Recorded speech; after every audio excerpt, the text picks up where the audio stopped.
दोस्तों हाल में ही एक मूवी आई है जिसका नाम बक्सक है और यह फिल्म रियल घटना पर बेसिस है। और दोस्तों इस फिल्म में दिखाया गया है कि बहुत सारे अनाथ लड़कियों के साथ शारीरिक संबंधों का बिजनेस कराया जाता है और बड़े बड़े लोगों के द्वारा। दोस्तों तो मूवी की शुरुआत करते बिना किसी देरी के तो दोस्तों हम देखते हैं कि एक लड़की के साथ जोर जबरदस्ती किया जाता है, लेकिन वह लड़की नहीं करने देती है तो उसके प्राइवेट पार्ट में लाल मिर्ची डाल दिया जाता है। तभी वहाँ पर एक और आदमी आता है और उससे पूछता है कि ये लड़की क्यों चिल्ला रही है, तो इसके साथ तुमने क्या किया है। तो वह बोलता है कि इसके प्राइवेट पार्ट में मिर्ची डाल दी है। तभी वो आदमी डॉक्टर को कॉल करता है, लेकिन डॉक्टर उसको मना कर देता है। तभी वह दोनों मिलकर उस लड़की को मार देता है और उसे शमशान में जाकर जलवा देता है।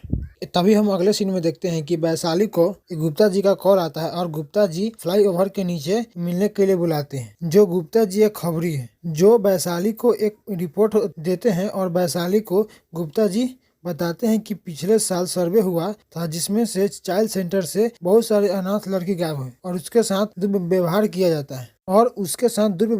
जाता है लेकिन वैशाली मना कर देती है और बोलती है कि मैं पत्रकार हूँ, पुलिस वाला नहीं। तभी गुप्ता जी बोलता है कि इस रिपोर्ट को आए 2 महीने हो गए लेकिन पुलिस ने कोई कार्रवाई नहीं की है। और गुप्ता जी बोलते हैं कि आपको लेना है तो लीजिए, नहीं तो हम दूसरे न्यूज चैनल वालों को दे देंगे। तभी वैशाली सोचती है कि शायद मेरा यूट्यूब चैनल चल जाए, तो वैशाली उस फाइल को ले लेती है। अगले सीन में हम देखते हैं कि वैशाली उस रिपोर्ट को पढ़ रही थी और उस रिपोर्ट में लिखा होता है कि मुजफ्फरपुर में जांच करवाया जाए। तब हम अगले सीन में भास्कर नाम के कैमरामैन जो वैशाली के होता है, भास्कर बोलता है कि इससे पिछले बार गुप्ता जी गलत रिपोर्ट दे दिया था जिससे हम मरते मरते बचे हैं, तो उस पर विश्वास कैसे कर ले। तभी हम इधर देखते हैं कि वैशाली के पति पूछते हैं कि ये क्या सब चल रहा है, तो वैशाली बोलती है कि बेरोजगारी बढ़ रही है और सरकार चुप बैठी हुई है। और वैशाली जो है दूसरे न्यूज चैनल में काम करना नहीं चाहती क्योंकि वो चाहती है कि वो अपने ही एक चैनल बनाए और एक पत्रकारी करे। और इधर भास्कर और वैशाली एक बंद कमरे हॉल का फोटो ले रहे थे, तभी उधर से एक आदमी आकर उसे मना कर देता है और वहाँ से जाने के लिए बोलता है। और उसके बाद वैशाली और भास्कर अपने ननद के यहाँ रुक जाती है और वैशाली के नंदोई वैशाली से पूछती है कि मुजफ्फरपुर में कैसे आना हुआ।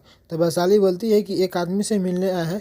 तभी वैशाली और भास्कर सरकारी कर्मचारी के पास जाता है कुछ जानकारी प्राप्त करने के लिए, और लेकिन वह कर्मचारी कुछ नहीं बताता है। तभी इधर वैशाली के पति अरविंद को कॉल आता है और बोलता है कि वैशाली आपकी पत्नी है, तो उस फाइल को बंद करने के लिए वह बोलता है नहीं तो हमसे बुरा कोई नहीं होगा। जब वैशाली घर आती है तो वैशाली के पति अरविंद उसे मना करता है, उस फाइल पर काम न करे। उन दोनों के बीच झगड़ा हो जाता है और भास्कर और वैशाली गुप्ता के पास जाता है जो बताता है कि मुंशी साहू एक बड़े आदमी है जिनका नाम पर 3 प्रेस चलता है और मुंशी साहू बहुत बड़े एनजीओ से जुड़े हुए भी हैं। जब वैशाली अपने छत पर होती है तब मुंशी साहू के आदमी उसके घर के बाहर उसके पहरेदारी कर रहे थे। जब अगली सुबह भास्कर और वैशाली एनजीओ में जाती है कुछ पूछताछ करने, लेकिन वहां से वैशाली को किसी भी तरह के खबर नहीं मिलती और वैशाली अपने न्यूज चैनल पर मुजफ्फरपुर के बारे में एक वीडियो बनाती है और उसके बाद मुंशी साहू के यहाँ बातचीत करने चली जाती है।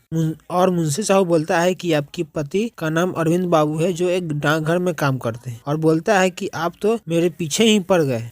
और वैशाली को जब बंसी साहू ने धमकी देता है और वैशाली जब घर जा रही थी तो बंसू साहू के आदमी उसके पीछे लग जाता है और वैशाली को पीछा करने लगते हैं। जब वैशाली घर जाती है तो अरविंद खाना को लेकर गुस्सा हो जाता है और आपस में दोनों लड़ने लगते हैं। और अगले दिन वैशाली और भास्कर एक सरकारी एनजीओ में जाते हैं, वहां पर कुछ मुजफ्फरपुर के बारे में जानकारी ले लें, लेकिन वहां से कुछ नहीं मिलता है। लेकिन एनजीओ के मालिक बोलता है कि दरभंगा में मेरी बेलवर सोसाइटी है, वहां पर जाकर वैशाली और भास्कर मिलती है तो उनको बताया जाता है कि साल भर पहले मुजफ्फरपुर से एक लड़की आई थी लेकिन 2 महीने बाद हाजीपुर भेज दिया गया।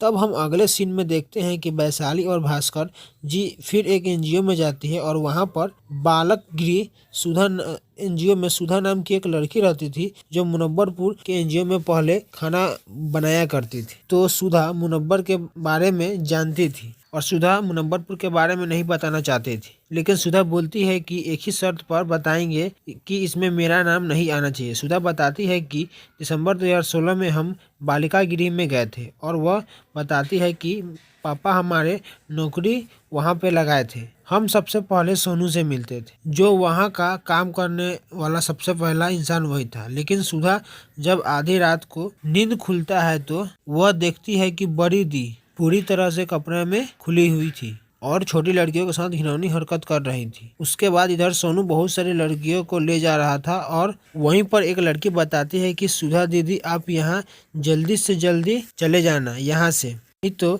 जाने लायक भी यह लोग नहीं छोड़ेंगे। और जब रात को पार्टी चल रहा होता है तब सुधा चुपके से वहां से निकल जाती है। तब इधर हम देखते हैं कि वैशाली ने पटना हाई कोर्ट में PIL डलवा देती है और वह PIL बंसी साहू के पास जाती है, जिससे बंसी साहू भौखला जाता है और ब्रिजमोहन से मिलने पटना पहुंच जाता है। लेकिन बंसू साहू का आदमी सोनू वैशाली के नंदोई को कोर्ट के बाहर बहुत ही मार मारता है। सोनू को लगता है कि वैशाली के नंदोई ही PIL डाले हैं। और हम अगले सीन में देखते हैं कि वैशाली और भास्कर एक नई लेडी IPS ऑफिसर से मिलने जाती है और उनसे सभी बात को बताती है और वैशाली बताती है कि FIR भी नहीं किए हैं मुनव्वरपुर थाना में। उसके बाद लेडी IPS अपनी सीनियर बोलती है कि बालिका गिरी पर जांच बैठाया जाए, लेकिन सीनियर ऑफिसर मना कर देता है। तभी अगले दिन वैशाली और भास्कर मिलकर एक नाटक करते हैं, लेकिन उससे पहले गुप्ता जी आकर वैशाली को खबर देते हैं कि बालिका गृह कल्याण मंत्री को गोली मारकर हत्या कर दिया गया है।